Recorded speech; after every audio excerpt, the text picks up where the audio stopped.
Hello, this is me and my student Matt, or I should say my student and I. We are going to teach you guys the read aloud, think aloud strategy.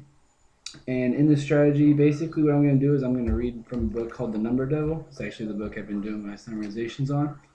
And we are going to go through two different small paragraphs, and he's going to stop me with a chime every time he has a question about something that I read that doesn't quite make sense to him. So if you guys don't mind, we're going to get started. So just follow along with us. So, Robert was thrilled to be free of the hungry fish and the endless slide. Okay, so you have a question on what? What is the endless slide? The endless slide would mean a slide in his dream that he doesn't feel like he's ever going to see an end to, that he's never going to get off. Okay, so this time he dreamed of a meadow. The funny thing was that the grass grew so tall that it seemed to reach the sky, or at least over his head. Okay, what do you have a question on next? Reach the sky. Reach the sky? Well, by reach the sky, he means that when he looks up, the grass is so tall and ahead, like above him, that he can't see the top of it. So, in what did he see but a gigantic beetle glaring at him, a caterpillar perched on a blade of grass, and an elderly man the size of a grasshopper bobbing up and down on his spinach. Oh, what was it? The size of a grasshopper. Okay.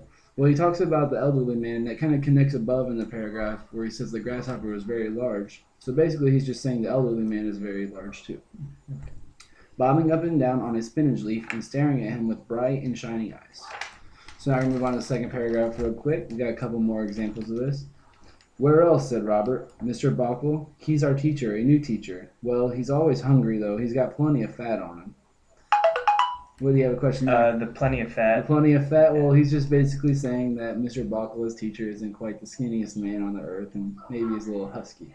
Whenever he thinks we're not looking because we're so into the problems he gives us, he sneaks these pretzels out of his briefcase and wolfs them down.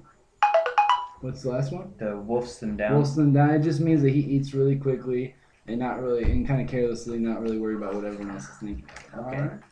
Well, that's just a couple quick examples of the read aloud, think aloud. It's kind of a good strategy to use with kids so they can kind of get interactive and hands-on with the reading. The strategy's out there. There's more videos to watch if you're ever curious about it. And thank you for joining us.